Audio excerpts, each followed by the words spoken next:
So let's remove my IP address from here and see if that goes. Okay, so it's gone. So if we've got the IP address in, we're producing the result found, otherwise we're not. So let's just take it all out first of all. Okay, so if the IP address has been found, we don't want to do anything. So if it hasn't been found, we want to increment the value of the database in the count.txt file. So now what we can do is create a handle to open this file. So we're opening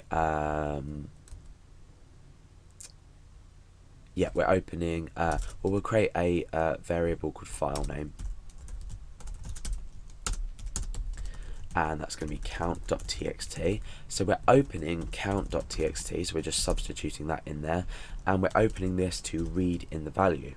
Okay, so now what we want to do is we want to grab this data, so we can say current equals f read, and we're reading from the handle, and we need a size, to specify a size. So as per the last example in the non-unique hit counter, we used the file size function, and we specified file name. So now what we can do is we can close it here using the fclose function, and we can echo out current just so we know what we're doing. So if the address hasn't been found, we're going to echo out 0, which is the current value in count.txt. Now what we want to do underneath this, we don't want to echo that out anymore. Now what we want to do underneath this is say current inc equals current plus 1, so we're incrementing the value. And remember, this is all while the IP address has not been found in the database or in the count.txt file. Now what we want to do is we want to open up a new handle. So we want to fopen, we want to open file name, this time to write. So if you've dealt with file handling, you'll understand this. If not, go and have a look at file handling, and this will clearly make sense to you. We then want to write, and we want to write to this current handle, and we want to write the value of current inc. Then we want to close the file, so we're closing handle, and therefore the value has been updated because we're taking this current inc, we're adding 1 to the value of current, and then we're rewriting it into the file. So write is going to overwrite everything. So let's just double check and see if this works. So at the moment it's 0. I'm going to refresh the page, and hopefully, well, we've got a message here saying the file count.txt has been changed, reload. We click yes, and that's been updated to 1. So let's just close that for now. I'm going to refresh again, and you can see that if we open up count.txt, it's changed to 2. Now this is all well and good, but at the moment it's not unique. So what we want to do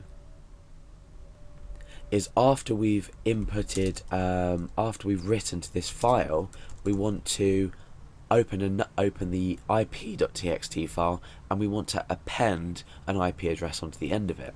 So what we want to do here is create a new handle, and this is fopen, and this time we want to open, let's go up here, we can just specify that in here actually. We want to open ip.txt, and we want to open that to append onto it. And what this means is we're going to be adding onto it. We're not going to be overwriting like we do with the W. We're not going to be reading like we do with the R, but we're appending to the end of the file. Now what we can do is we can say fwrite, and we're writing to handle, and we want to write the current IP address of the user, which is IP address here. So if we come down, IP address. Then what we want to do is we want to add a line break onto the end of it by a backslash and n. And you've noticed I've used double quotation marks. This n won't be processed as a new line if you use single quotation marks. So if it's not writing to a new line for any reason, it might be because you haven't used double quotation marks. And now we can fclose, and we can close this handle. So we've got a lot of repetitive code here, but perhaps you could come up with a function if you want to shorten this code up. So now we've written to the file, we're pretty much done, because we've written back to the file the IP address, and now next time when we check, our IP address is already stored, so we won't be carrying out the rest of this block, if that makes sense.